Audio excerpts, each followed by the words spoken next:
Okay, this is our third lecture. In previous we have studied already the internal transistor capacitances.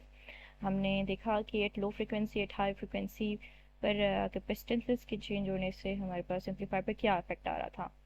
At low frequency with capacitors which they are look like an open and there is no effect on transistor, but as frequency increases, so there must be some change, okay, due to voltage divider.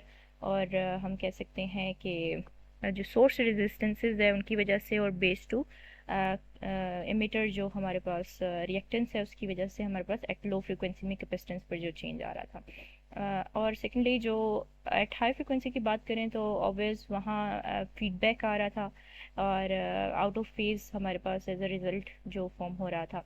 अब उन चीज़ों को face कर रहा था हमारा amplifier और उस पर हमारे लिए एक मिलर्स थ्योरम आया जिसने उस चीज़ को एनालाइज किया कि इन्वर्टिंग एम्पलीफायर जो फॉर्म हो रहा है तो उसको कैसे उसमें जो ये इफ़ेक्ट्स आ रहे हैं उसको कैसे ओवरकम किया जा सकता है. ठीक है. अब मिलर्स थ्योरम जो मेनली है वो एनालाइज करता है बस इन्वर्टिंग एम्पलीफायर को एट हाई फ्रिक्वेंसी पर पहले देखा. ठीक है. अब बीजीटी जो बाइपोलर जंक्शन ट्रांजिस्टर है उसको देखा उन्होंने और देखा कि जो हमारे पास कैपेसिटेंस है मेनली वो बिटवीन इनपुट और आउटपुट फॉर्म हो रहा था.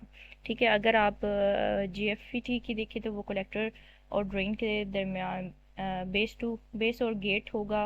इट्स मीन के बेस टू कलेक्टर और गेट टू ड्रेन इनके दरमियान हमारे पास जो है कैपेसिटर हम कोई पुट करेंगे. ठीक है. और इसमें सम फ्रिक्वेंसीज भी ऑब्वियस होंगी. ये जनरल डायग्राम है. ठीक है. ये हमने ऑलरेडी स्टडी किया है. ये इन्वर्टिंग एम्पलीफायर किया है और ये जो वोल्टेज गेन है ये हमारे पास फिक्स्ड है. ठीक है. एब्सोल्यूट वैल्यू हमें ये देता है, प्रोवाइड करता है. अब देयर इज सम फॉर्मूलाज. ये हमारे पास जो बेस टू एमीटर हमारे पास जो कैपेसिटर की वैल्यू आ रही थी हमने इसको मिलर्स ने इनको पुट किया और इसके थ्रू अपनी जो प्रीवियस डिफ़िकल्टी है उसको ओवरकम किया. अब फर्दर उसने मज़ीद एज बेस टू कलेक्टर भी उसने कैपेसिटेंस इन पैरेलल पुट की. अब देखते हैं कि जो इसकी स्पेसिफिक डायग्राम है. अब देख सकते हैं आप अब जो सी अपेयर हो रहा था ये तो जनरल डायग्राम थी जो प्रीवियस हमने देखी. अब कैसे अब ये बेस टू एमिटर है इसी के कोरस्पॉन्ड पैरेलल में उसने एक कैपेसिटर अप्लाई किया जिसकी वैल्यू फॉर सम हाउ ये थी सी और A V plus one. This is the addition of this two terms. Okay. अब उसने इसके लिए एक एग्जांपल कंसिडर की. ऑब्वियस ए वी जो वोल्टेज गेन है वो हमारे पास फिक्स्ड है. तो अगर आपके पास आउटपुट बेस टू कलेक्टर जो हमारे पास ये सी शो कर रहा है ये आउटपुट है और एज अ इनपुट पे क्या इफेक्ट आ रहा था क्योंकि हमने प्रीवियसली अगर हम इंटरनल ट्रांजिस्टर कैपेसिटेंस की बात करें तो इनपुट में काफ़ी इफेक्ट आ रहा था. अब इसमें ये चीज़ को देखते हैं कि जब हमने आउटपुट इसमें देखा आउटपुट 6 पिको फैरेड दिया और एम्पलीफायर गेन इसको 50 दी तो हमारे पास जो मिलर्स के थ्रू हमारे पास कैपेसिटेंस इनपुट कैपेसिटेंस की वैल्यू है वो 306 पिको फैरेड आई है. आप पुट करें 50 प्लस 1 51 और multiply with these 6 picofarad capacitance. So you will get the 306 picofarad. Okay. So these one shows that how the effective capacitance appear in the actual equivalent circuit in parallel with CV. Okay.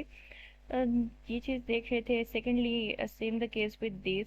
अगर हम second फार्मूले की बात करें अगर हम देखें कि जो बेस टू कलेक्टर हमारे पास कैपेसिटेंस जो पुट की थी मिलर्स ने वो भी पैरेलल में ही पुट की थी और इसमें उसने क्या कहा था कि ये capacitance form output to ground ये आउटपुट टू ग्राउंड हमारे पास फॉर्म हो रही है. It's obvious you can see there.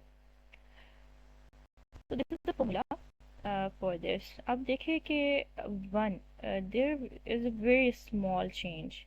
Okay, so one can be neglect. It's obvious it approximate equals to one. आप जब इसमें वैल्यूज पुट करेंगे इसको कैलकुलेट करेंगे तो आपके पास जो वैल्यू होगी वो सेम अगेन आ जाएगी जो हमारे पास ये आउटपुट की वैल्यू है क्योंकि आप वन को इग्नोर कर देंगे, आप इसको डिवाइड करेंगे तो ऑब्वियस हमारे पास वन ही आएगा, A V over A V cancel हो जाएंगे, वन हो जाएगा। तो हमारे पास आउटपुट में हमें जो वैल्यू होगी वो बेस टू कलेक्टर के कोरस्पॉन्ड ही मिलेगी। अब ये चीज़ इन्होंने यहाँ भी डिफाइन कर दी है, आप देख सकते हैं। सो हम क्या कहेंगे कि the effective output capacitor pair in equivalent for BGT और एफईटी और फिर बोथ दोनों सर्किट्स के लिए हमारे पास सेम फॉर्मूला ही यूज होंगे। So this is all about from my side. Thank you. If you have any question, any problem, you can ask me in the comment section. Thank you.